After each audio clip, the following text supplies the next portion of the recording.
ஆண்டவராக இயேசுவின் நாமத்தில் தொலைக்காட்சியினர்களுக்கு அன்பின் வாழ்த்துக்கள். இது அந்நிய அக்கினியின் ஆபத்துக்கள் என்ற சேனுடைய 3ஆம் பாகம். அந்நிய போதனைகளின் ஆபத்துக்கள். இதை குறித்த 2 பாகங்களை ஏற்கனவே பேசியிருக்கிறேன். இது 3வது பாகம். இந்த நாளின் செய்தி என்னவென்றால், தேவன் ஏன் நாதாப் அபியூருடைய ஆராதனை தேவன் அங்கீகரிக்கவில்லை? Why God displeased? இதற்கு வசன ஆதாரம் யாத்திராகமம் 30:9. ஆண்டவர் சொன்ன வார்த்தை 8ஆம் வசனத்தை வாசிக்கிறேன். உங்கள் தலைமுறை தோறும் கர்த்தருடைய சன்னதியிலே காட்டப்பட வேண்டிய நித்திய தூபம். கர்த்தருடைய சன்னதியில் காட்டப்பட வேண்டிய நித்திய தூபம். அதில் ஒரு வார்த்தை ஏற்பட்டிருக்கிறது. அதன் மேல் அந்நிய தூபத்தை ஆகிலும் தகன பலியாகிலும் போஜன பலியாகிலும் படைக்க வேண்டாம். அதன் மேல் பான பலியை ஊற்ற வேண்டாம். திரும்ப சொல்லுவேன், அந்நிய தூபம், அந்நிய பலி, அந்நிய போஜன பலி இவைகளை யாவையும் படைக்க வேண்டாம். அதன் மேல் பான பலியாயும் வார்க்கப்பட வேண்டாம். தொடர்ந்து இன்னொரு வார்த்தை, லேவியராகமத்தின் புஸ்தகம் 16ஆம் அதிகாரம் 12ஆம் வசனம். லேவியராகமம் 16:12. அந்த வார்த்தை இங்கே சொல்லப்பட்ட வார்த்தை இன்னொரு கோணத்துல சொல்லப்பட்டிருக்கிறது. கர்த்தருடைய சன்னதியில் இருக்கும் பலிபீடத்தின் மேல் நெருப்பு தணலினால் தூபகலசத்தை நிரப்பி. நம்ம கவனிக்க வேண்டும், நெருப்பு தணலினால் தூபகலசத்தை நிரப்பி. அடுத்த வார்த்தை, பொடியாக்கப்பட்ட சுகந்த தூப வர்க்கத்தில் தன் கைப்பிடியில் நிறைய எடுத்து திரைக்கு உட்புறமாக கொண்டு வந்து. அடுத்த வார்த்தை, தான் சாகாதபடிக்கு தூப மேகமானது சாட்சி பெட்டியின் மேல் இருக்கும் கிருபாசனத்தை மூடத்தக்கதாக கர்த்தருடைய சன்னதியில் அக்கினியின் மேல் தூப வர்க்கத்தை போட கடவன். என சொல்லப்பட்ட வார்த்தை, திரைக்கு உட்புறமாக கொண்டு வந்து. அவன் செய்வது உட்புறமாக அல்ல, வெளியரங்கமாக. அடுத்த வார்த்தை அது சொல்லப்பட்ட வார்த்தை, சாட்சி பெட்டியின் மேல் இருக்கும் கிருபாசனத்தை மூடத்தக்கதாக. இது ஒன்றும் இந்த 2 பேரும் செய்ததாக எழுதப்படவில்லை. அப்படியானால் தேவனுக்கு பிரியமில்லாத ஒரு ஆராதனை.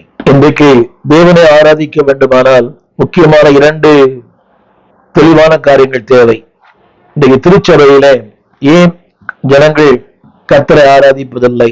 முதலாவது, தேவனை குறித்த சரியான ஒரு தெளிவு இல்லை. முதலாவது தெளிவு, God is holy, அவர் பரிசுத்தர். 2வது, தேவன் மகிமைக்கும் கனத்திற்கும் பாத்திரமான இருக்கிறார். இன்றைக்கு அவர் ஆராதிக்கும் போது ஜனங்கள் எந்த அளவுக்கு அவரை கனம் பண்ணுகிறார் என்று தெரியவில்லை. அப்படி கனம் பண்ணுவாரானால் அவருடைய பரிசுத்தம், அவருடைய நீதி, அவருடைய தயவு, அவருடைய உண்மை, அவருடைய காருண்யம் இவைகளை என்றைக்கு புரிந்து கொள்கிறார்களோ கைகள் உயரும், வாய்கள் திறக்கும், கண்கள் மூடும், தன் அறியாமல் அவர் கர்த்தரை ஆராதிப்பார்கள். இன்றைக்கு தேவனை ஆராதிக்கிறோம் என்று சொல்லுகிறவர்களுக்கு இந்த சரியான வெளிப்பாடு இல்லை. திரும்ப சொல்லுகிறேன், is a God of holy, பரிசுத்தத்தின் உச்சகட்டம் அவர். உலகத்திலே பார்க்கிறோம், தெய்வங்களை எப்படி பயபக்தர் ஆராதிக்கிறார்கள், சத்தம் போட்டு ஆராதிக்கிறாங்க, ஒரே முழக்கம், இவங்க சாஸ்தாகமாய் பணிந்து குனிந்து. திருச்சபையில அந்த பணிவும் இல்லை, அந்த குணமும் இல்லை. ஒருவேளை மேற்கத்திய பாணியா இருக்கலாம், அது இந்திய கலாச்சாரத்தை ஒத்து வராது.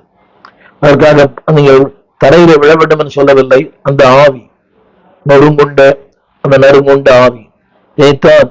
இந்த அறிவு என்றைக்கு இல்லையோ அன்றைக்கு ஆராதனை முழுமை பெறாது. அந்த அறிவு இருந்தால்தான் ஆராதிக்க முடியும். அப்படிப்பட்ட ஆராதனை தான் தேவனுக்கு பிரியமானது. 2வது சொல்லுகிறேன், பாவியான ஒரு மனிதனுக்கு தேவனுடைய சிந்தை இருக்க முடியாது. என்றைக்கு உள்ளத்துல பாவம் இருக்கிறதோ தேவ சிந்தை போயிடும். தேவ சிந்தை போயிட்டா பாவ சிந்தனை வந்துவிடும். நிறைய பேருடைய வாழ்க்கையில அந்த தேவனுடைய சிந்தனை இல்லை. ஆரம்பத்துல சொன்னது போல அவருடைய மேன்மை, அவருடைய மகத்துவம், அவருடைய மாட்சிமை இது இல்லாத காரணத்தினால்தான் இன்றைக்கு பாவம் ஆட்டி படைக்கிறது. திரும்ப சொல்லுகிறேன், தேவன் என்னை அங்கீகரிக்கவில்லை என்றால் என் ஆராதனை அங்கீகரிக்க மாட்டார். அன்பானவர்களே, இது இவர் இந்த சிந்தை தேவை. இவர் மனிதர் அல்ல.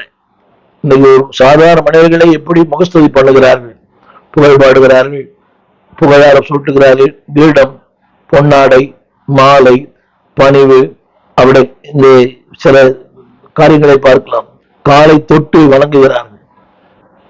பாருங்கள், அவர் சாப்பிட்டு போட்ட அந்த உணவை கூட விளையாடு சாப்பிடுகிறார்கள். அப்படியானால் அன்பானவர்களே, அது சரியா தவறா என்பதற்கு நான் வரவில்லை. அப்படியானால் தேவனை குறித்த ஒரு சிந்தை, தேவனை குறித்த ஒரு தெளிவு, இன்றைக்கு தேவனை குறித்த அந்த வெளிச்சம், அந்த அறிவு, அந்த உறவு இல்லாமல் ஊழியம் செய்ய முடியாது. தேவன் இவருடைய மரணத்துக்கு இன்னொரு காரணம் இது கூட, இது சரியான உறவு இல்லை, சரியான வெளிச்சம் இல்லை, சரியான அறிவு இல்லை. என்னை கேட்டுக்கொண்டு யாரான அன்பு தேவ பிள்ளை, எனக்கும் பொருந்தும். உறவில்லாமல் ஊழியம் செய்தால் அந்த ஊழியம் அங்கீகாரம் பெறாது. ஒரு வெளிச்சம் இல்லாமல், தேவனை குறித்த புரிதல் இல்லாமல் நீ செய்ய எந்த ஊழியமும் அங்கீகாரம் பெறாது. இதைத்தான் ஏசாயா 55 அதிகாரம் 8 வசனத்தில் ஆண்டவர் சொன்னார், என் நினைவுகள் உங்கள் நினைவுகள் அல்ல, உங்கள் வழிகள் என் வழிகள் அல்ல.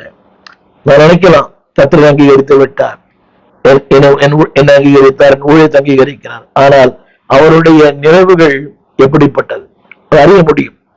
ஒரு தேவனோடு வாழ்வானையானால், தேவனோடு நடப்பானையானால், தேவனோடு கூட இசைந்திருப்பானையானால், கர்த்தரோடு கூட ஒரே ஆவியாய் அவன் இசைந்திருப்பானாலாய், you can know the ways of God, you can have the wisdom of God, you know the will of God, you know the way of God, you know the wisdom of God, you know the will of God. தேவ சித்தம் தெரியும், தேவனுடைய வழிகள் தெரியும், தேவனுடைய ஞானம் புரியும், way of God வழிகள் புரியும், wisdom of God தேவ ஞானத்தை பெற்றுக்கொள்ள முடியும், the will of God தேவ சித்தத்தை நீங்கள் புரிந்து கொள்ள முடியும் அவரோடு வாழும் போது. ஏத்தான் நாதாப் அபியூ அந்த வாழ்க்கையில வெளிச்சம் இல்லை, உறவு இல்லை. ஆரோன் குமாரா இருக்கலாம். இன்றைக்கு பாருங்கள், ஊழியம் என்பது இந்த பரம்பரை தர்மகர்த்தா ஊழியம் போல, அப்பா ஊழியம் பண்றார், மகன் ஊழியம் பண்றார், ஏதோ கடமை. இன்னைக்கு நிறைய ஊழியங்கள் அப்படி இருக்கிறது, கடமைக்காக. ஒரு திருநினைக்கிறேன், பாரம்பரிய சபைகள், எல்லா சபைகள்லையுமே ஏதோ ஒரு பாட்டு பாட வேண்டும், 2 பிரசங்கம் பண்ண வேண்டும். ஆவிக்குரிய சபைகள் கூட இன்னைக்கு அப்படி வந்து விட்டது. ஏதோ 2 பாட்டு, ஒரு பிரசங்கம், ஒரு ஆமை, ஒரு ஆயத்தம், அதற்கான ஒரு உறவு, அர்ப்பணம். ஒரே இப்படி சொன்னார், அடுத்த வார ஆராதனைக்கு திங்கட்கிழமை காலையில அமருவாராம். எவ்வளவு பெரிய தியாகம்! அவருடைய செய்தி இன்றைக்கும் பேசப்படுகிறது.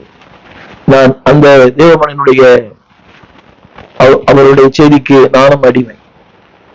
அவரை கேட்டேன், இப்படி கேட்டேன், எப்படியா சாத்தியம் திங்கட்கிழமை அமருகிறேன்? என்னை கேட்டுக்கொண்டிருக்கிற நண்பு ஊழியர்களே, நீங்க எப்படி உங்க செய்தி என்னைக்கு ஆயத்தப்படுத்துறீங்க? சனிக்கிழமையா இல்லையா அந்த திங்கட்கிழமையா? யோசித்து பாருங்கள். தேவன் அங்கீகரிக்காததற்கு இதுதான் காரணம்.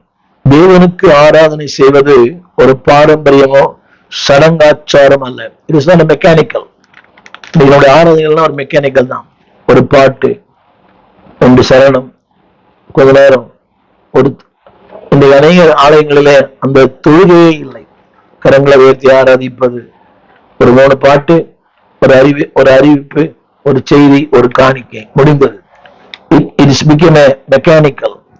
கவனிங்கள், புதிய பாட்டில் எனக்கு அநேக சொல்கிற வார்த்தை, பழைய ஏற்பாட்டில புதிய ஏற்பாட்டில் விடலாம் கரங்களை உயர்த்தி ஆராதிக்கவில்லை. இல்லை, அன்றும் ஆராதிக்கிறார், இன்றும் ஆராதிக்கிறார். காலங்கள் மாறினாலும் ஆராதனின் முறைமை மாறுவதில்லை. என்று ஒரு சிலர் இசைக்கருவி வாசிப்பதில்லை. சில சபைகளில கேட்டா புதிய ஏற்பாடு இசைக்கருவிகளை இல்லைன்னு சொல்றாங்க. இல்லை என்பவருடைய தேவனுடைய வழிகள் மாறாது, அவருடைய ஆராதனை மாறாது, அவருடைய முறைமைகள் மாறாது. எனவே அவர்கள், அதாவது நீங்களாகவே எதையும் செய்வதனால் உங்கள் மேல் அக்கினியை வருவித்துக் கொள்ளுவீர்கள் என முந்தைய செய்தி சொல்லியிருக்கிறேன். இதை சொல்ல வந்த வார்த்தை அன்அப்ரோப்ரியேட், எனக்கு தகுதி இல்லாத, எனக்கு ஏற்புடையதல்லாத ஒன்றை செய்ய வேண்டாம். இதுதான் நாதாப் அபியூனுடைய மரணத்திற்கு காரணம். இன்அப்ரோப்ரியேட், அது அவர்களுக்கு ஏற்புடையது அல்ல. அதற்கு அவர்கள் தங்களை பாத்திரங்களாய் மாற்றிக்கொள்ளவில்லை. திரும்ப திரும்ப சொல்லுகிறேன், இன்றைக்கு தேவன் விரும்பாத, தேவன் ஏற்றுக்கொள்ளாத ஆராதனைகள் தான் இன்றைக்கு நடந்து கொண்டிருக்கிறது. சின்ன கேள்வி கேட்கிறேன், is appropriate to God's will? நீங்கள் ஆராதிக்கிற ஆராதனை தேவனுக்கு பிரியமானதா? இன்னைக்கு ஆண்டவரோட உறவு இல்லாதவர்கள் தான் தேவனை ஆராதனை எடுத்துறாங்க. பெரிய பரிதாபம். இந்த கோயில்ல பாடுறாங்களே பாதி பேர், இசைக்கறி வாசிக்கிறவர்கள், இந்த ஆராதனை பாடுறவங்க எல்லாம் they don't have a communication with God. தொடர்பே இல்லை. உறவு இருக்கிறது, அவர்கள் இங்கும் பாடுகிறார்கள் எங்கும் பாடுகிறார்கள். திரும்ப சொல்வேன், அப்படி பாடுகிற உங்களுக்கு ஆபத்து அதிகம். உங்களுடைய ஆராதனை it should be appropriate to God. வசதி வாசிக்கிறேன், இளையராகமம் 16:1-2. தேவன் சொல்லுகிறார், அதாவது நம்பர் 1, கர்த்தருடைய சன்னதியிலே சேர்ந்து ஆராதிக்கிறவர்கள், தேவ சமூகத்திலே சேர்ந்து, தேவ பிரசன்னத்திலே சேர்ந்து, இந்த பிரசன்னமே இல்லை. திரையில் பாருங்கள், கர்த்தருடைய சன்னதியில் அவருடைய பிரசன்னத்திலே சேர்ந்து சனிக்கிழமை ஆயத்தமாகி நடத்துறவங்களோ அப்படி சேருவதில்லை, அதுல பாடுகிறவனும் சேருவதில்லை. கர்த்தருடைய சமூகத்திலே சேர்ந்து, அந்த வார்த்தை கோடிட்டு சொல்லுகிற சேர்ந்து. அடுத்து ஒரு வார்த்தை அதுல சொல்லப்பட்ட அந்த வசனம் என்னவென்றால், அது இன்னொரு அழகான வசனம் சொல்லப்பட்டிருக்கிறது. நீங்க எல்லாரும் கவனிக்க வேண்டும். நீங்கள் சாகாதபடிக்கு அதுல சொல்லப்பட்டிருக்கிறது, சகல வேலையிலும் வர வேண்டாம். எனவே சொல்றது இல்லை. நீங்க எல்லாருக்கும் ஆசை, நான் கூட ஆராதனை பண்ணணும். நிறைய பேர் கேட்கிறாங்க, நான் கோயில்ல பாடுறேன், எனக்கு காணிக்க பாட்டு கொடுங்க, ஸ்பெஷல் பாட்டு கொடுங்க. அந்த வார்த்தைகளை பாருங்கள். தேவனோடு சேராமல் நீங்கள் எந்த வேலையிலும் வர வேண்டாம். இந்த வார்த்தையை நான் 100 முறை சொல்ல விரும்புகிறேன். தேவனுடைய சன்னதியில் சேராமல் நீங்கள் எந்த வேலையும் செய்ய வர வேண்டாம். சின்ன வேலையாக இருக்கலாம், ஒரு எலக்ட்ரிக் வேலை, ஒரு பாய் போட வேலை, ஆலயத்தை பெருக்கும் வேலை, ஆலயத்தை சுத்தம் பண்ண வேலை. திரும்ப சொல்லுகிறேன், அவருடைய சன்னதியில் சேராமல். சண்டே ஸ்கூல் நடத்துறவங்க, யூத் மீட்டிங் நடத்துறவங்க, எந்த கூட்டம் நடத்தினாலும் அவருடைய சன்னதியில் சேராமல் எந்த வேலையிலும் வர வேண்டாம். அது உங்களுக்கு ஆபத்து. அதுல ஒரு வார்த்தை போட்டுருது, நீங்கள் சாகாதபடி. அப்படியானால் தேவனுடைய சன்னதியில் சேராமல், தேவனுடைய சமூகத்தில் சேராமல் நீங்க எந்த வேலையை பண்ணாலும் அது உங்களுக்கு ஆபத்து. தயவு செய்து உள்ளத்தில் ஆழத்துல அதை பதிக்க முடிய அன்பாக்கள். இன்னைக்கு நாம் நமது எண்ணங்களையும் நம்முடைய யூகங்களையும் நம்முடைய நாம் விரும்புகிற நாம் எதை விரும்ப அதையே சொல்றோம். என் எண்ணங்கள், என் யூகங்கள், என் அறிவு இல்லை அன்பானவர்களே. தேவனுடைய அறிவு, தேவனுடைய எண்ணம், தேவனுடைய சித்தம். நீ செய்திகளை கூட பாருங்களேன், அவங்க எண்ணங்கள், அவங்க அறிவு, அவங்க கற்பனைகள், அவங்க யூகங்கள் எல்லாமே அதுதான். இல்லை, ஆராதனை என்பது அதல்ல. உங்கள் எண்ணங்களையும் உங்கள் கருத்துக்களையும் உங்கள் சிந்தனைகளையும் வெளிப்படுத்தும் இடமல்ல தேவ சிந்தனையை, தேவனுடைய கருத்துக்களை, தேவனுடைய ஆழங்களை, தேவனுடைய மகத்துவங்களை வெளிப்படுத்தும் இடம். எனவே அதை மறந்து போட வேண்டாம். தேவன் இப்படிப்பட்ட ஆராதனை எதிர்பார்த்திருந்தால், விரும்பி இருந்தால் சொல்லியிருப்பார். ஆனால் வேதம் சொல்லுகிறது, எழுதியிருப்பார். எனவே தேவன் எதிர்பார்க்காத ஒரு ஆராதனைகள் செய்ய வேண்டாம். திரும்ப சொல்ல விரும்புகிறேன், இப்படி தேவன் சொல்லி இப்படி ஆராதனை செய்யுங்க, பிரகாசமாக ஆடம்பரமா ஆராதிங்க சொல்லியிருப்பார். இப்படி சொல்லல. பணிந்து குனிந்து நொறுங்குண்டாவி. வேதம் சொல்லுகிறது, அந்த தேவன் எதிர்பார்க்காத ஒரு ஆராதனை வேண்டாம். தேவன் விரும்பாத ஆராதனை, தேவன் ஏற்றுக்கொள்ளாத ஒரு ஆராதனை வேண்டாம். அந்த வார்த்தை, அவர் என்ன சொன்னாரோ, எதை எழுதி வைத்தாரோ அதை மட்டும் செய்யுங்கள், தேவன் உங்களை கனம் பண்ணுவார். அவர் சொன்னது, அவர் எழுதி வைத்ததை, அவர் எதிர்பார்க்கிறத மட்டும் செய்யுங்க, கர்த்தர் உங்களை கனம் பண்ணுவார். அவர் சொல்லாத, அவர் செய்யாத, எதிர்பார்க்காத ஒன்றை செய்ய வேண்டாம், தேவன் உங்களை கனம் பண்ண மாட்டார். அடுத்த சொல்ல விரும்புகிறேன், இவருடைய மரணத்துக்கு என்ன காரணம்? பல காரணங்கள் உண்டு. ஒரு சில காரணங்கள் தேவனை கனம் பண்ணுவதிலே தோல்வி. இப்படி கனம் பண்ணிருந்தா மறிக்க மாட்டார்கள். ஆரோனின் குமாரன், நல்ல பாரம்பரியம், லேவி குடும்பத்தில் பிறந்தவர்கள், எல்லாம் ஓகே. ஆனா அந்த மோட்டிவேஷன், நீங்க நிறைய பேருக்கு நல்ல குணங்கள்லாம் இருக்குது, நல்ல குணங்கள், நல்ல சுபாவங்கள்லாம் இருக்குது. ஆனால் தேவனோடு சேராமல் உங்களுக்குள் என்ன நல்ல சுபாவம் இருந்தாலும் அது வீணானது. Number one, your communion with God, your communication with God, your relationship with God. தேவனோடு இருக்கிற அந்த உறவு இல்லாம ஆராய்ச்சின்னு அர்த்தம் இல்லை. அந்த உறவோடு ஒரு சின்ன பாட்டு பாடுங்க, அது தொடும். என்னை தொட்டது உம்பாதம் பணிந்தேன், என்னாலும் துதியேன். 1960 அந்த பாட்டு. அந்த தேவனுடைய அந்த ஊழியக்கார அம்மா சாரா நோர்ஜ் அவர்கள் எந்த அளவுக்கு அவள் பாடியிருப்பாங்க, உணர்ந்திருப்பாங்க. திருப்பாத நம்பி வந்தேன் கிருபை இயேசுவே, ஒவ்வொரு நாளும் பாடுகிறோமே, என்னை கைவிடாதரும் நாதா, என்னை நிந்தை நேரிடும். அப்படியானால் தேவனோடு இருந்த அந்த உறவு தான் இன்றைக்கு அந்த பாடல் நம்மத்தில பேசப்படுகிறது. எத்தனையோ பாடல்கள், இந்த வெறும் பாடல்கள் கொஞ்ச நாள் பேசப்படுது, அப்புறம் மறந்து போயிடும், அது யாரும் பாடுவதில்லை. ஏனென்றால் உறவில்லாமல் பாடப்படுகிற பாடல், தொடர்பில்லாமல் பாடப்படுகிற பாடல். அது நாம் பாடினா கூட அப்படித்தான். என் செய்தி ஆனாலும் சரி, தேவனோடு உறவில்லாமல் என்ன செய்திகளை பிரசங்கித்தாலும் செய்தி ஜனங்களுக்குள்ளே போகாது, மக்களுக்குள்ளும் போகாது. அது எனக்கே மறந்து போயிடும். ஆனா மக்களுக்குள்ள எப்படி ஞாபகம் இருக்கும்? அந்த உறவு இருக்குமானால் அந்த செய்தி எனக்கு ஞாபகம் இருக்கும். எனக்கு பல செய்தி ஞாபகம் இருக்கு. 70களிலே தேவ மன்னர்கள் பேசின செய்தி, 70களிலே எம்எல் ஜெபசிங் அவர்கள் பேசின ஒரு செய்தி, அவர்கள் பேசின ஒரு செய்தி, இப்படி பல தேவ மன்னர்கள் பேசின செய்தி இன்றைக்கும் பசுமரத்தானியை போல அந்த வார்த்தை. பாஸ்டர் பெஞ்சமின் ஐயா, மேகம் போன்ற இத்தனைத்திலான சாட்சிகள் நம்மை சூழ்ந்திருக்க பாரமான யாவற்றையும் அவங்களுடைய இந்த தொடர்புதான் இன்றைக்கு அந்த வார்த்தைகள் நமக்குள் இருக்கிறது. இந்த திருமறையிலே பவுலுடைய வார்த்தை, ரட்சகரின் வார்த்தை இன்றைக்கும் பேசப்படுகிறதே. Because their fellowship, their communication with God. என்னை கேட்டுக்கொண்டிருக்கிற அன்பு தேவ பிள்ளையே, திரும்ப சொல்லுகிறேன், தேவன் விரும்பாத, தேவன் சொல்லாத, தேவன் எதிர்பார்க்காத ஒன்றை செய்ய வேண்டாம். இதிலிருந்து நாம் கற்றுக்கொள்கிற சில காரியங்கள் என்ன? நம்பர் ஒன், தேவன் எதை சொன்னாரோ அதை மாத்திரம் செய்யுங்கள். தேவன் எதை எதிர்பார்க்கிறாரோ அதை மட்டும் செய்வோம், அதுவே தேவனுக்கு ஏற்புடையது. தேவன் சொல்லாத ஒன்றை செய்ய வேண்டாம். தேவனுக்கு தெரியும் இது என்னால் செய்ய முடியும். ஆண்டவர் ஒரு மிகப்பெரிய சீர்காரங்கத்துல கூட நடத்த சொல்றது இல்லை, சொல்ல மாட்டார். எனக்கு தெரியும் ஒரு பிரம்மாண்டமான கூடுகை எனக்கு சொல்ல மாட்டார். எனக்கு என்ன சொன்னார் எனக்கு தெரியும். இது மாதிரி ஊடகங்களிலே பேச, ஊழியர்களோடு பேச, சபை மக்களோடு பேச, விரைவிட்டு எண்ணக்கூடிய ஒரு சில மக்கள் மத்தியிலே பேச எனக்கு தெரியும். I know my capacity, I my strength, I know my level. அப்ப தேவன் சொல்லாத ஒன்று செய்ய வேண்டாம். நீங்க எல்லாருக்கும் ஆசை பிரம்மாண்டமான கூட நடத்தணும். பே சிஸ்டம் அது ஒரு 5 லட்சம், ஸ்டேஜ் ஒரு 5 லட்சம், போஸ்டர் ஒரு 5 லட்சம், விளம்பரங்கள் 5 லட்சம், கடனாளி. எத்தனையோ ஊழியர்களை நான் பார்த்திருக்கிறேன். அதனால சபையை விட்டு, ஊரை விட்டு, குடும்பத்தை விட்டு பயந்து வாழ்கிற அநேக ஊழியர்கள் எனக்கு தெரியும், இன்றைக்கும் தெரியும். தற்கொலைக்கு நேராக போனவர்கள் தெரியும்.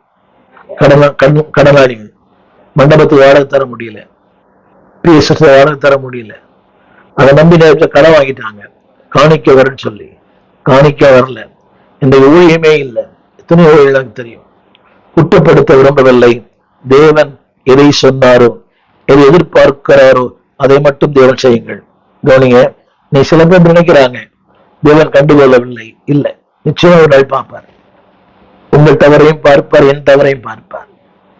இன்னைக்கு நிறைய பேருடைய, அதாவது தேவன் கண்டுகொள்ளவில்லை என்று சொல்லி நீங்களாகவே தொடர்ந்து செய்ய வேண்டாம். தேவ கோபாக்கினைக்கு உங்களை உட்படுத்தும். திரும்ப சொல்லுகிறேன், தேவன் கண்டுகொள்ளவில்லை. இதைத்தான் 10ஆம் வாசிக்கிறோம். தேவன் கவனியார், தேவன் பாரார். 73ஆம் சங்கீதத்துல கூட அவர் கவனிப்பதில்லை, அவர் பார்ப்பதில்லை. ஒருவேளை உங்கள் யூகங்களா இருக்கலாம், அதுவே உங்களுக்கு மிகப்பெரிய ஆபத்தாய் முடியும். திரும்ப சொல்லுகிறேன், அவர் கண்டுகொள்ளவில்லை, அவர் பார்க்கவில்லை, அவர் இதையெல்லாம் அவர் பொறுத்து கொள்ளுகிறார். நிறைய பாஸ்டர் பண்ற தவறுதான். அதெல்லாம் பொறுத்துப்பார், அடுத்தவனை ஏமாத்தி இதெல்லாம் பொறுத்துப்பார்ல. கண்டுகொள்ள மாதிரி தோணும், ஆனால் தேவ கோபாக்கினைக்கு ஆளாவீர்கள். நானும் ஆளாவேன். இதை நினைக்கிறோம். தேவன் காணார், இல்லை, அவர் பார்க்கிறார், அவர் கவனிக்கிறார், நிச்சயமாக பதில் அளிப்பார். நீங்களாகவே தேவ கோபாக்கினைக்கு உட்பட வேண்டாம். இங்கே ஒரு விஷயம் படிச்சு பையன் தெரியும். ஆரோன் அவருடைய மரணத்திற்காக துக்கப்பட்டதாக அங்கே இல்லை. நீங்க லீவராவது புத்தகத்தை வாசித்து பாருங்கள். அந்த 2ஆம் அதிகாரம் 6ஆம் அதிகாரத்துல ஆரோன் அந்த 9ஆம் அதிகாரத்துல துக்கப்பட்டதாக தெரியவே இல்லை. 9ஆம் அதிகாரத்துல திரும்ப வேற படிங்க. He never regret, he never feel sorry. ஏதும் சொல்லுகிறது, அவன் துக்கப்பட தேவன் அனுமதிக்கவில்லை. துக்கப்பட்டதா தெரியல. அதாவது மாத்திரம் அடுத்து சொன்னாரு, இந்த சரீரத்தை உடனே பாளையத்துக்கு புறம்பே கொண்டு போ. பாருங்கள், அப்படியே தேவனுடைய இருதயம் சபையில வைக்காத, சரீரத்தை பாளையத்துக்கு புறம்பே கொண்டு போ. வாசிக்க கேளுங்கள். லேவியராகமத்தின் புஸ்தகம் 10ஆம் அதிகாரம் 4ஆம் வசனம்.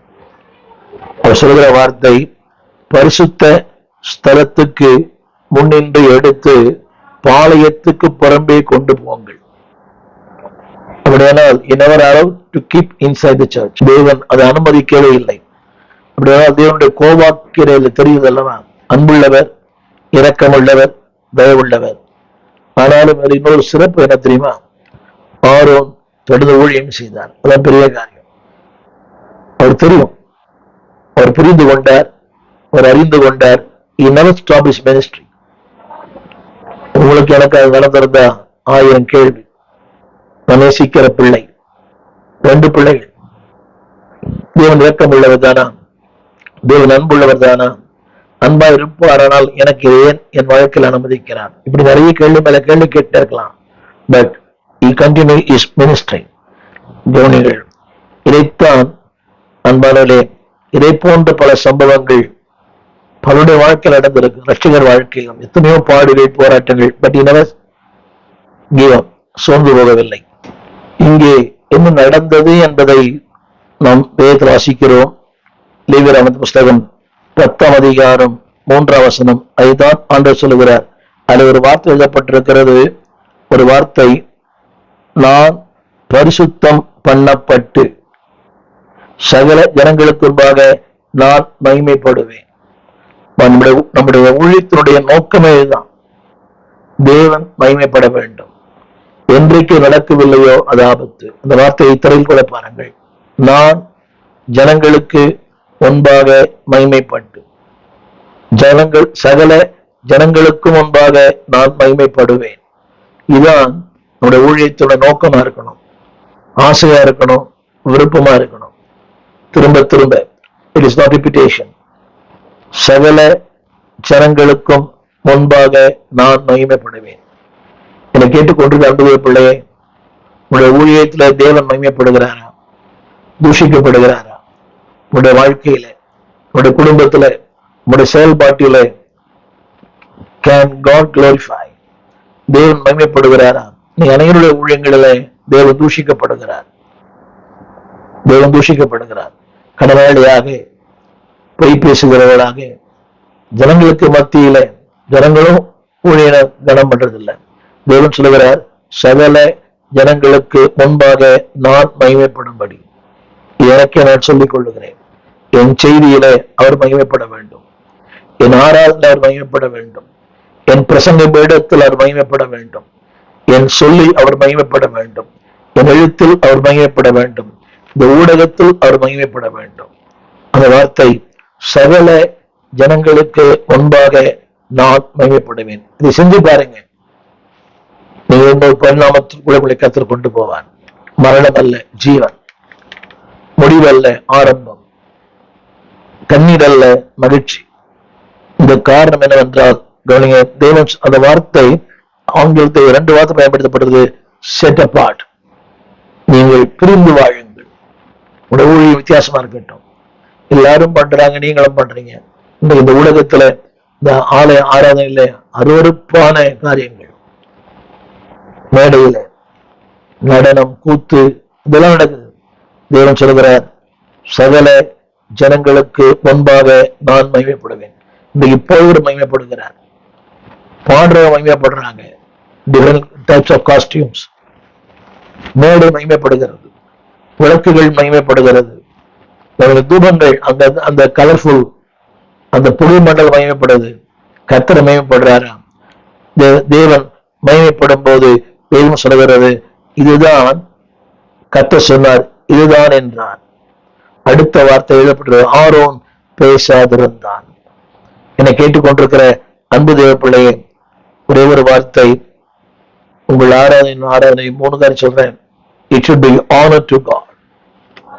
தேவனுக்கு மகிமையாய், தேவனுக்கு கனம் பொருந்தியதாய், தேவன் அதை ஆனர் பண்ணணும். நல்லா கவனிக்கணும். கவனிங்க என் செய்தி. It should be honor God. என் ஆராதனை it should honor God. என்னுடைய பாடல் it should honor God. குரல் இருக்கிறதோ இல்லையோ, குரல் முக்கியம் அல்ல, அதுதான் தேவைதான். But your worship should honor God. My ministry should honor God. நான் எதை பண்ணாலும், என்ன பேசினாலும், wherever I go, it should honor God. என்னை மகிமைப்படுத்த அல்ல. திரும்ப திரும்ப இது அநேகருக்கு அது இல்லை என்பது மிகப்பெரிய வருத்தம். They never focus God. They focus themselves.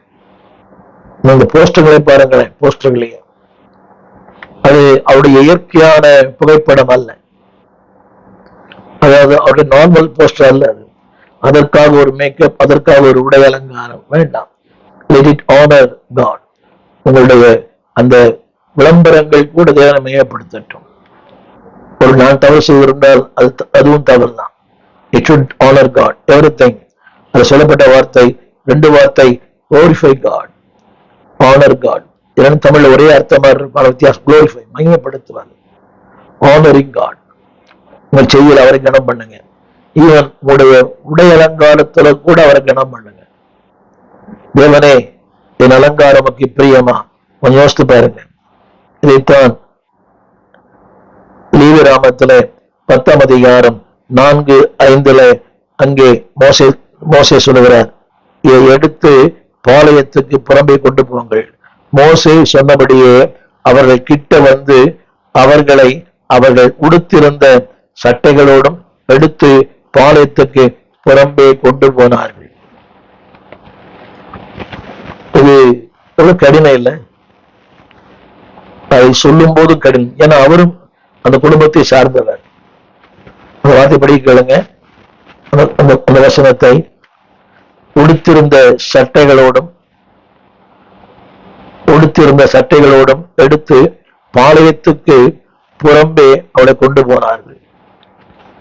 இதை செய்யும் போது தகப்பனுடைய இருதயம், அதை சொன்ன மோசே இருதயம் எப்படி வந்திருக்கும்? தான் சகோதரன் பிள்ளைகள், தம் பிள்ளைமா இதுதானே.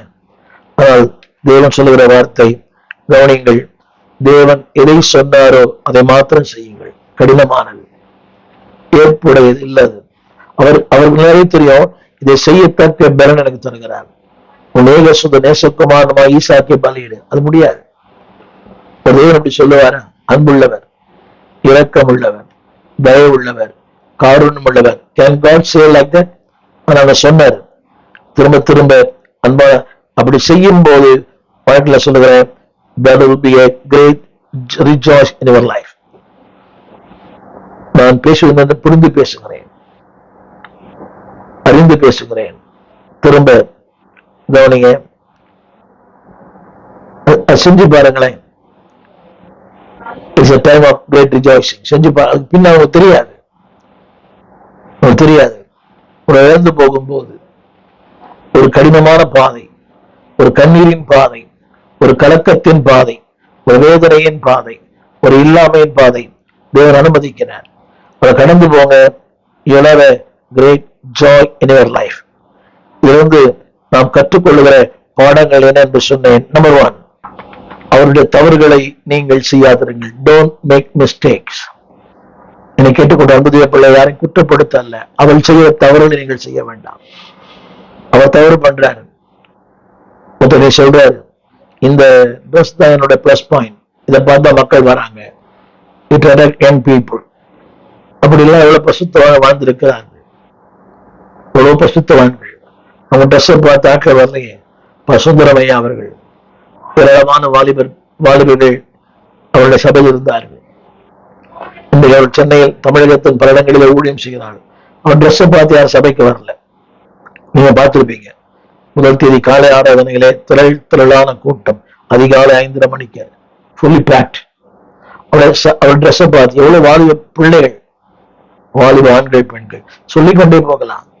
உங்க உடையை பார்த்து யாரும் வரதில்லை. கவனிங்க, உங்க கேரக்டர் தேவன் சொல்வதை மாத்திரம் கவனிங்க. திரும்பத்துல சொல்லுகிற வார்த்தை கனம் பண்ணுங்கள், கனம் பண்ணுங்கள், கனம் பண்ணுங்கள்.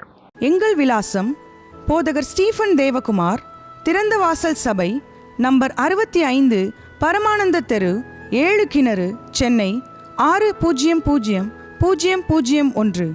தொடர்புக்கு 9841839287. மேலும் 04443183330. எங்கள் மின்னஞ்சல் stephenopendor@gmail.com. எங்கள் தேவ செய்திகளை யூடியூப் சேனலில் பார்த்து பயனடையுங்கள். தேவன் உங்களை ஆசீர்வதிப்பாராக.